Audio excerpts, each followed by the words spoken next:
Guys, thanks for stopping by. Welcome to ASMR. ASMR showcases spine-chilling stories from Reddit. All will be narrated in a soothing ASMR whisper. So let's find a quiet spot, relax, and dive into the world of whispers and chills with these scary stories from Reddit.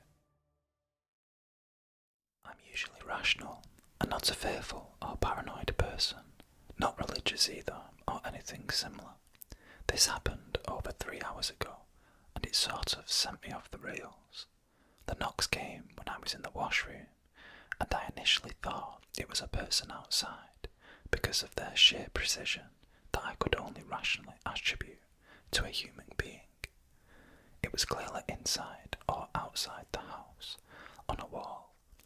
We have cameras outside our house with no blind corners, and I checked them to find nothing. All the doors in our house are locked. Pretty sure no rats or anything similar within the walls or around the house. This was also nothing I can attribute to house noises either. They came from the same direction, but I couldn't pinpoint from where. They were rapid and precise knocks, each one with more force than what you expect from a knock on the door. Loud enough to be distinct and make me flinch, but not anywhere immediately near me. Just before it happened, I couldn't sleep all night, not due to paranoia or anything similar though. I had got up from bed and checked my phone out of habit, which read exactly 3 a.m. I went into the washroom a minute or two later, and when I heard the 3 knocks in the washroom, and after checking the cameras and realising no animal or person was outside, this insane wave of irrational and unjustified fear and dread came over me that I'd never felt before. This was the type of fear that was unexplainable, makes you feel helpless and in an imminent way, as if something was about to happen. Nothing did happen, and this was over 3 hours ago, and I still can't sleep. I was fully awake and lucid prior to it happening, and I was not experiencing intense irrational fear or paranoia until afterwards. I know the 3 knocks at 3 a.m. thing sounds like a title to a horror story, but I promise that's not what this is. This really did happen. One day, when I was like 10 or 12, I had a dream where a pure white, almost glowing woman walked around my parents' house, and after that dream, I swear I would see her out of the corners of my eyes sometimes. Most of the time, it was harmless, watching like she was guarding me, or just watching me other times. It would be creepy. Like one time, I saw her just staring at me with this bizarre, inhumane smile, until one day, when I was 16, she just stopped appearing. I couldn't see her anywhere. I don't know if ghosts are real or not, but she had this real feeling to her. I'm 18, going on 19 now, and still no sign of her. In a weird way, I kinda miss her. There was something oddly comforting about her watching me. Today, my friend and I took our kids downtown and walked around seeing some sights. We stopped at a restaurant and had lunch. My 10-year-old got a strange look on her face and whispered to me she can see the future. That she had seen her brother and friend, all sitting at this exact restaurant with the same pattern and everyone looked the same.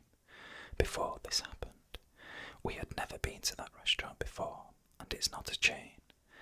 Later, she mentioned she had a vision a while ago that we moved onto this cul-de-sac before we even saw it. She has never been to this neighbourhood. She said she saw herself playing foursquare with other 2 neighbours who she had never met before. I asked her if it was possibly deja vu and explained what that was, but she said no. I thought it was weird. This has only happened twice. She doesn't know if she saw it in a dream or daydream. She just saw a picture of these events in her head. Today is the first day she told me about it. She isn't a prankster and doesn't lie either. Maybe her imagination is big. This is a real experience I had about 2 years ago. At the time, I was 14, waiting for my mum to come home from work. About 20 minutes before it happened, I let my cat out the window into my back garden to go to the toilet or whatever he was doing. After I did that, I sat down on the sofa in my living room and just scrolled on TikTok or watched YouTube, something along those lines. After a while, I hear my cat pawing at the window to come back inside. At this point, nothing was worrying or scary, and it was about half an hour before my mum was due home from work. I get up and let my cat through. I give him a little fuss and move back towards the sofa. As I turn around to sit back down, I didn't realise it quick enough, but as I was sitting down, I saw in the corner of my eye that an apple from the fruit bowl on a table right on the other side of the room was suspended mid-air and was just a red fuzz in my eye. As I sat, I turned slightly enough to see the suspended apple, I'd say half a foot above the bowl, drop back down into the bowl and make a fairly loud crash and rolled around in the bowl. Without thinking, I stood up slowly but didn't move towards the bowl. I looked down and my cat's ears were pulled back and he looked shocked as ever, so I knew he'd heard the crash too. Now, knowing I hadn't imagined that, I sat back down with my whole body shaking and numb and didn't move until my mum got home. Nothing happened since that, and nothing happened before that. It was a truly terrifying and odd experience.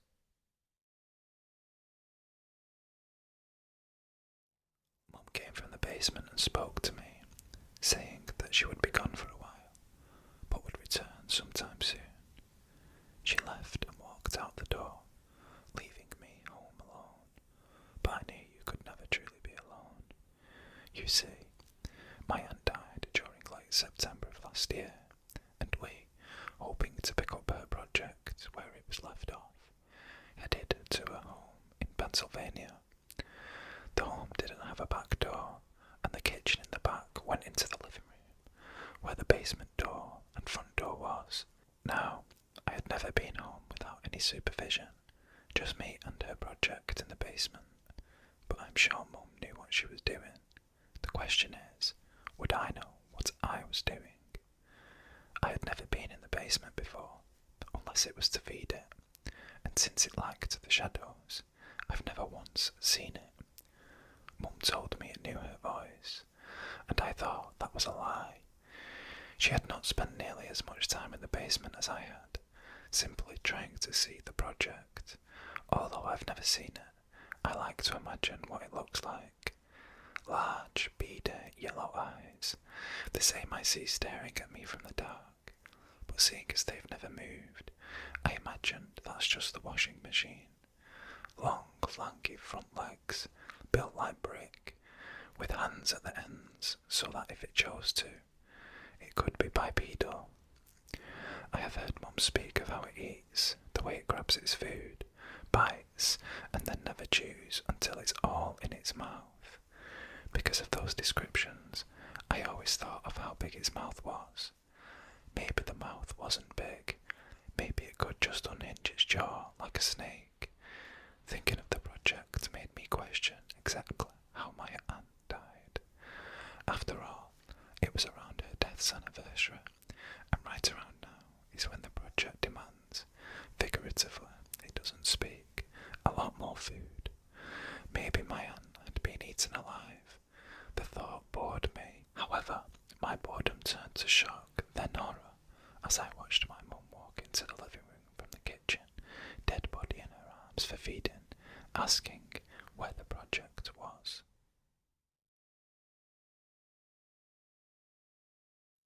The first time she heard it, she thought it was just the wind, a soft, rhythmic knock, knock, knock at her bedroom window. She lived on the second floor. The next night, it happened again. 3 slow knocks, always at 3:15 a.m. She stayed in bed, heart pounding, refusing to look. By the third night, she couldn't take it any more. The moment the knocking started, she threw back the curtains. Nothing, just darkness. She exhaled, relief washing over her. But then, knock,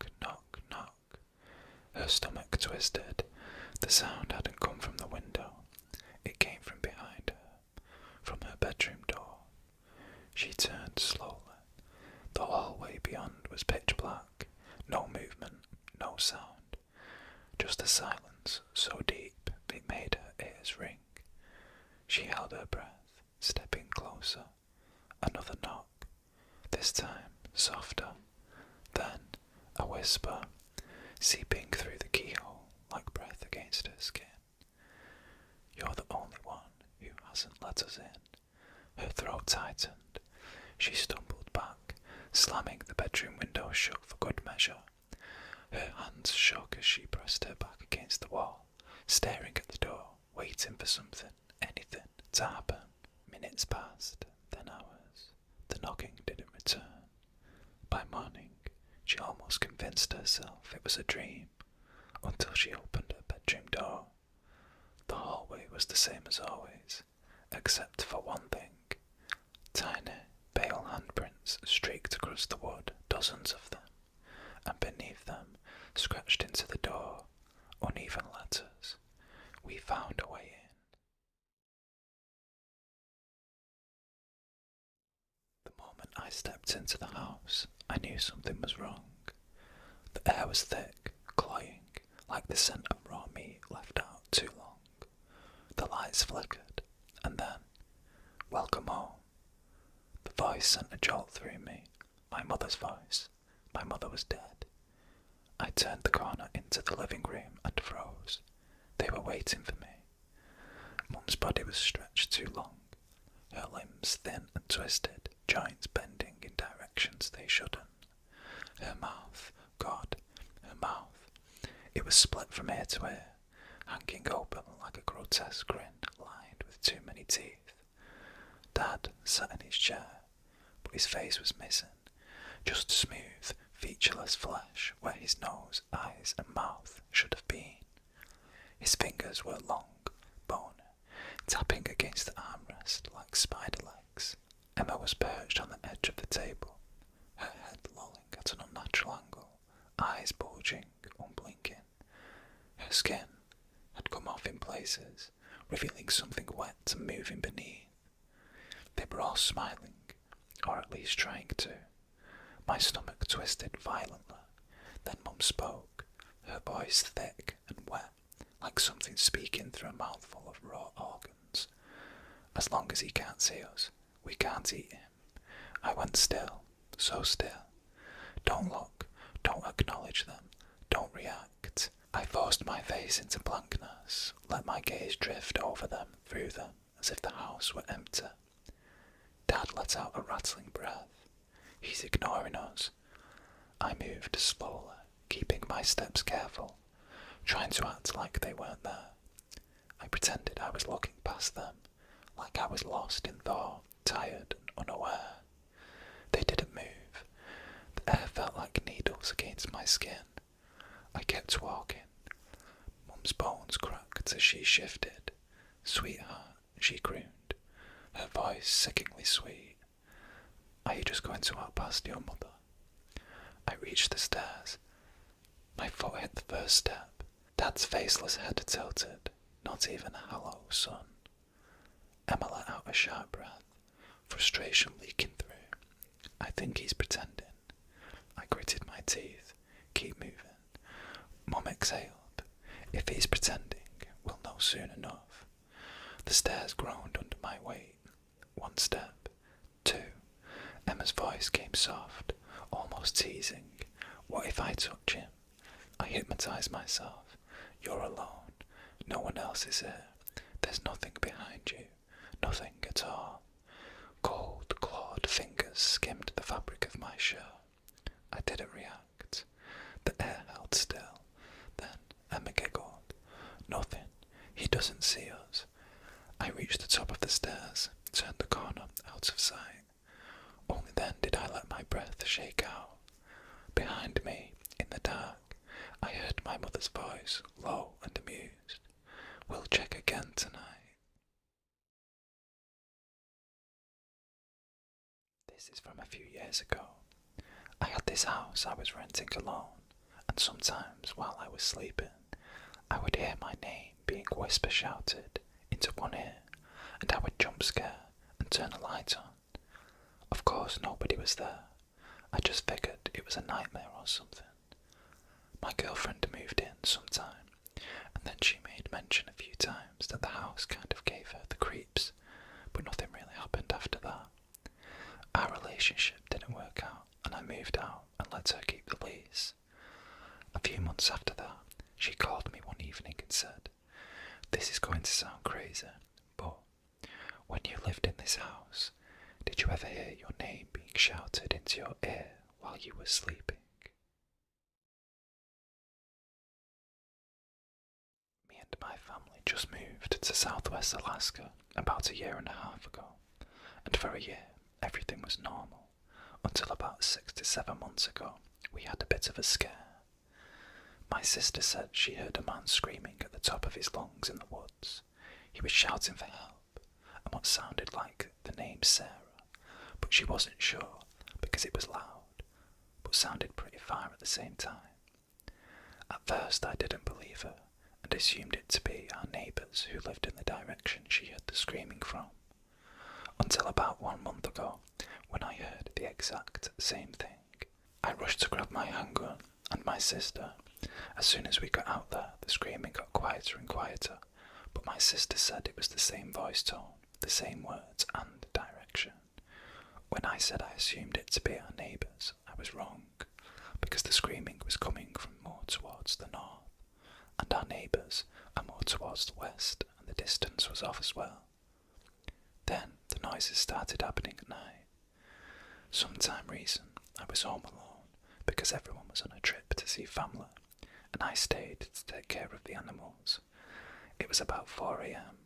when I woke up to what I thought was a bang, and strangely, I wasn't tired or groggy at all, when I always am, regardless of urgency. But moving on, I got dressed and cleared the house with my handgun, and found absolutely nothing. The dog was asleep in my room, which was weird, because she always wakes up and annoyingly barks at every noise. There were no moose tracks outside, not a sign of anything that could have created that loud bang. Between the dead chickens, the unexplained screams, and noises at night, I'm not sure what to think, because I don't believe in wendigos or anything supernatural, but the things that are happening around here are getting hard to explain. This was back in mid-2000. This office building was known for being haunted, especially at night. My colleagues who worked night shifts normally shared their stories like they can hear keyboards clicking when there's no one around. One afternoon, I was working at the office and I wanted to go for a cigarette break alone at the office exit stairwell. I'd normally smoke alone, so I could enjoy listening to some music and zoning out. When I was about to finish my cigarette, the last smoke I blew out was blowing back to my face. There was no one and no wind at the time. That's when I felt something, an unseen presence, which I suspected a djinn was in front of me. I've had many paranormal encounters over the years. I find them fascinating in a frightening sort of way, if that makes any sense. This experience, however, was pure terror for me. For context, I need to explain our local legend. I'm from a tiny town you only know about if you live here, close to here, or know someone here. On the outskirts of this tiny town is where I live. This is also where a back road, known as the Bank, is. This road is extremely windy and narrow, the type of narrow that you have to lay over as far as you can on the rare occasion another vehicle is oncoming. It is surrounded by thick forest on one side and a steep bank that leads to the creek on the other. Local legend says about 60 or so years ago, a woman was travelling alone on this road late one night. It is believed she fell asleep at the wheel and ended up going over the bank. Her car was found close to the creek, horribly mangled. Sadly, she, or her body, was never found. Some say she went through the windshield into the water. Others Others say she stumbled out of the car into the water. Regardless, it is believed she met a watery grave. The creek in this area is said to be bottomless, and that's why she was never found. After this, there were many reports of others driving along this road after dark and seeing a woman standing along the side of the road, only to vanish when they would slow down.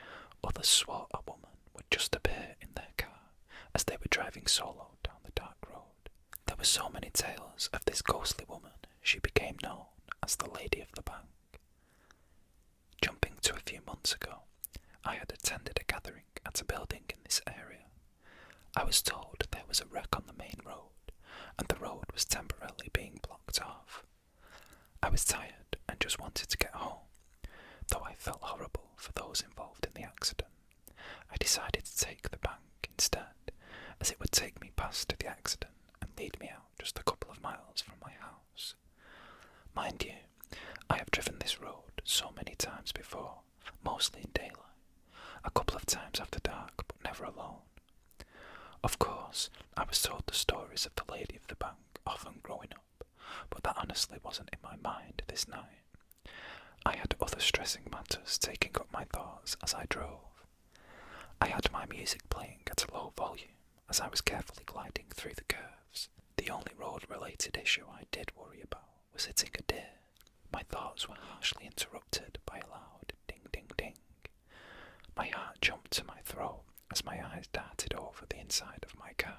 When I noticed the seatbelt icon lit up, I finally realised it was the alarm that someone in the car wasn't wearing their seatbelt. I was confused as I checked to make sure my seatbelt was securely wrapped around me and fastened in place.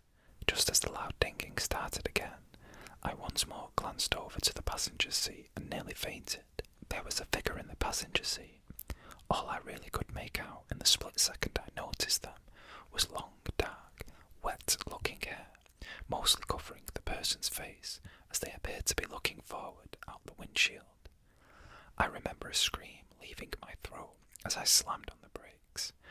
The car skidded to an abrupt halt, causing me to lurch forward, then being pushed back by the seatbelt. I can remember hearing my heartbeat in my ears as I looked up, then slowly over to the once again empty passenger seat. The annoying as hell dinging stopped, and the seatbelt icon was no longer glowing on the dashboard. At that point, I stomped on the gas, deer no longer being my biggest concern at that moment. I made it home without further incident, other than the anxiety attack that still lingered. I've since told this story to a few of my family friends and locals. They all believe the Lady of the Bank tried to hitch a ride home with me that night. While my heart goes out to her, I won't be taking that road after dark again.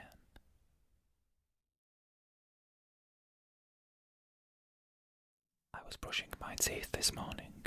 The bathroom door was open, showing the stairs leading downstairs in the reflection. But the lights were off, even though my girlfriend was downstairs.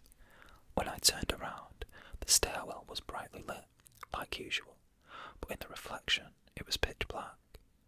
As days went by, the abyss started to grow, day by day, consuming more of the house, but only in the reflection, until one day, the black emptiness began shrinking before my eyes until there was no black fog left. Once it had disappeared, a figure remained. It spoke to me. You left me here. It was all your fault. I know you can hear me. Like the darkness, the figure was only visible in the mirror, slowly approaching my reflection until it was right behind me. I turned around. Still, it was nowhere to be seen.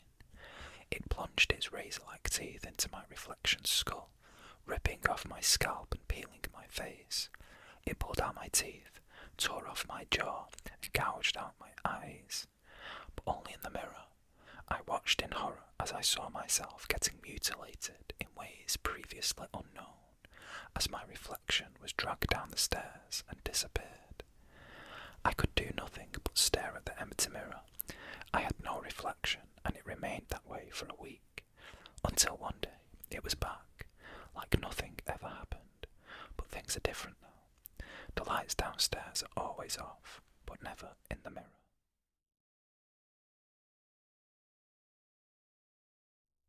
was my 8th grade year, and I was on the softball team. Practice would usually start at around 3:30, and our last class would be let out at 2:45.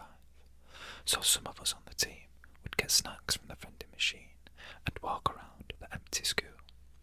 For some reason, on this particular day, a whole bunch of us ended up in the girls' locker room.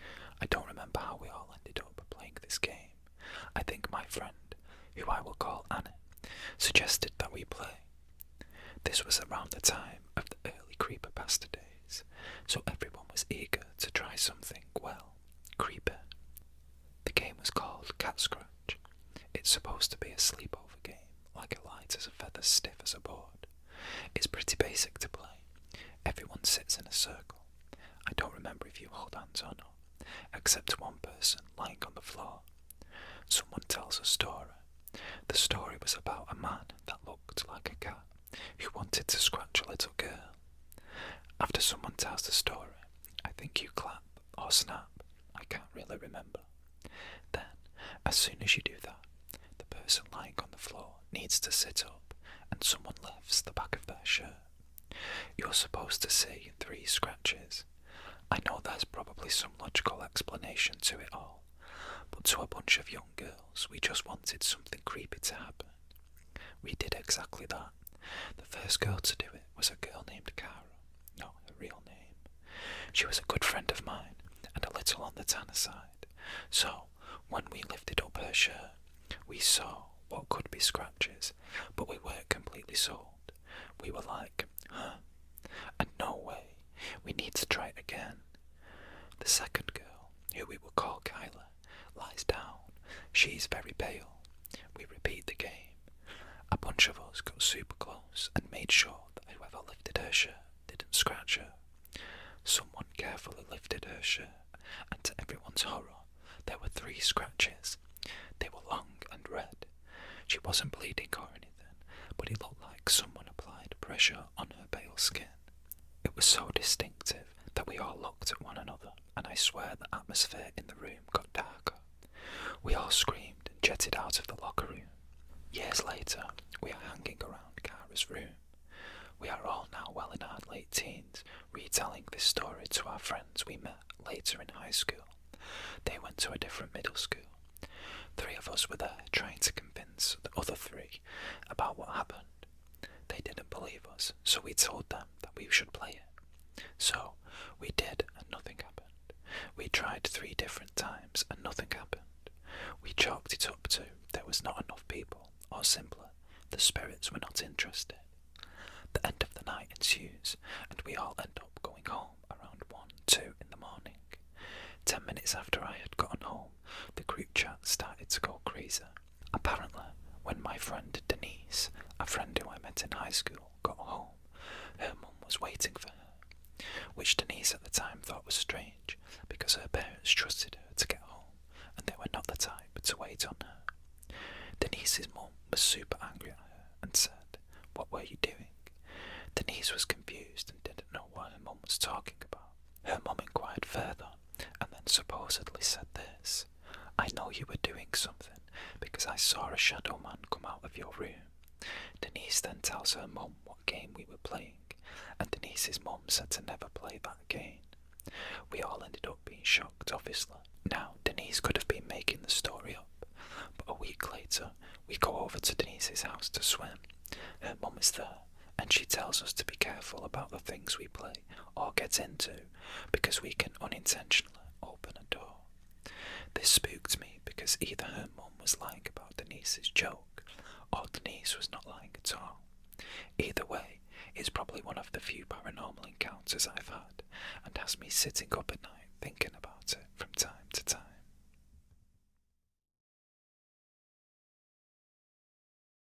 This still haunts me to this day. One night, around 2 a.m, I woke up to my dad calling my name from the hallway. It was his exact voice, calm but firm. Half asleep, I mumbled, "Yeah," but he just kept calling me. When I got up and opened my door, the hallway was completely dark. I felt this deep, gut-wrenching sense of wrongness. Then I remembered. My dad was working a night shift. He wasn't home. I slammed my door shut and pulled the covers over my head, heart racing. The next morning, I asked my mum if she had called me. She said no, but admitted she'd woken up in the middle of the night feeling like someone was standing over her bed. I never heard it again, but I still wonder what would have happened if I'd stepped into that hallway. Well, that concludes today's Scary Reddit stories. Thank you for listening. If you enjoyed this creepy journey, don't forget to like and subscribe. Please also leave your own spooky experiences below in the comments. Who knows, I could add it to the next video, which would be amazing. Until next time,